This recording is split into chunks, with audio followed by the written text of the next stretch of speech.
Hello, I'm Steve Gladys, and I wanted to talk to you today about ground rules for team and for group coaching. There are a lot of groups that meet regularly. Superintendents will often meet to share their issues, and teachers will meet, scientists will meet in communities of practice kinds of group. They can meet in person or virtually, but if you don't have ground rules set when the group first begins, the group can run into all kinds of problems down the road.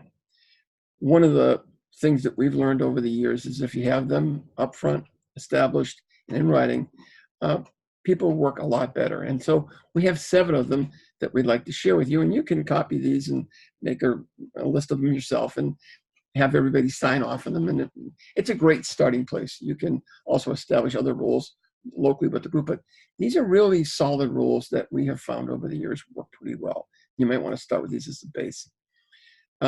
First of all, there are 7 things that team members need to be. The first thing they need to be is non-judgmental. We tell groups, you need to listen more, ask more questions, and be curious. Don't jump to conclusions too early on, or it really keeps people from participating. Ask the question, don't give the answer is kind of the key. And the longer you can stay in that questioning mode, the better off you are. The second is that team members need to be vulnerable. Brené Brown has written a lot about this. If you haven't seen her TED Talk yet, it's worth listening to. Admit what you don't know, admit what you don't understand, and make people feel comfortable, because many of them are feeling the same thing.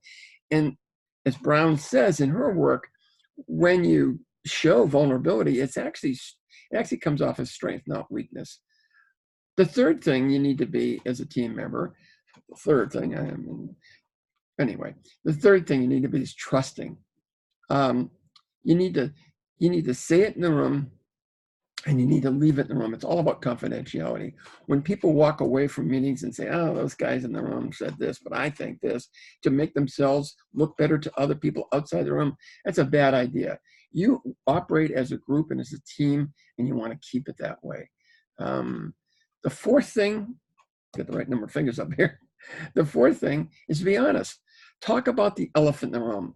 The first person who does that sets a great tone for the group. When people start talking about the things that are really bothering them, it makes such a huge difference in the expansiveness of the group and the things that they can get done.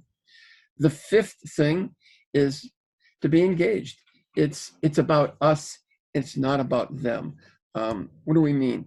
We mean that a lot of times groups want to point the finger at the CEO or the executive group and say, if it wasn't for those guys, we'd be a whole lot better off. And they want to spend all their time and energy talking about other people who aren't in the room. What you can control is yourself and the people in that room, nothing else. You're not going to remake the CEO. You're not going to remake the founders. You're not going to remake the board. So just keep it in the room. How do I deal with the board? How do I deal with the CEO? But make it about people in that room. The sixth thing, and I'm going to stop using fingers now because I'm running out of fingers. The sixth thing is to be accountable. Insist that people do what they say they're going to do. So if somebody in the group says, by next week, I'm going to do X and Y, after they've been coached by the group, people want to see results if this person is going to follow through. Make sure that they do what they say they're going to do. And number 7th and last is be lighthearted. Have some fun with this stuff. Tell jokes, appropriate ones. Have fun. Develop a sense of friendship in this group so that people feel comfortable.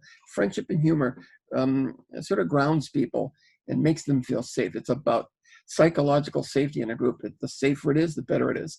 So there they are, 7 of them. Be non-judgmental, be vulnerable, be trusting, be honest, be engaged, be accountable, and be lighthearted. This is Steve Gladys with the Leadership Lesson. Hope that you enjoy it. Hope that you can use it. Thanks so much for joining.